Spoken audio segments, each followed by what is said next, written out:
ഹൈവേയിലുള്ള ഒരു ധാബയാണ്. ഉച്ചനേരം ആയതുകൊണ്ട് തന്നെ ഭക്ഷണം കഴിക്കാൻ വേണ്ടിയിട്ട് കയറിയതാണ്. ഇവിടെ നമ്മളെ നാട്ടിലെ പോലെ ചോറ് കാര്യങ്ങളൊന്നും കിട്ടില്ല. ബിരിയാണി ഇങ്ങനത്തെ ഐറ്റംസൊക്കെ ചിലപ്പോൾ കിട്ടും. ഇവിടുത്തെ മെയിനായിട്ടുള്ള ഫുഡ് ചപ്പാത്തി, റൊട്ടി ഇങ്ങനെയൊക്കെ ഉള്ളതാണ്. കൂടുതലും എല്ലാ ടൈമിലും ഇവർ അതാണ് കഴിക്കുക. അങ്ങനെ ഏതായാലും നമ്മൾ റൊട്ടി പിന്നെ ഒരു ചിക്കൻ കറിയൊക്കെ ഓർഡറാക്കി കഴിക്കുക എന്നുള്ള രീതിയിലാണ് ഈ ഒരു ധാബയിലേക്ക് കയറിയത്.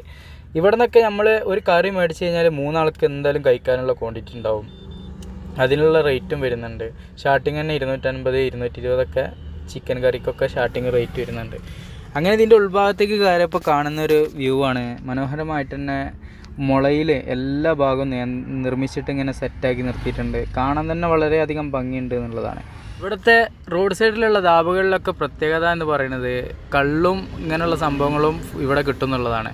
ചിലപ്പം ബീവറേജിൽ നിന്ന് മറ്റിടത്തുള്ള സ്ഥലത്തു നിന്നൊക്കെ മേടിക്കുന്നതിലേറെ റേറ്റ് ഉണ്ടാവും. എങ്കിലും ഇവിടെ ഇരുന്നിട്ട് അതും കഴിക്കാൻ സാധിക്കും എന്നുള്ളതാണ്.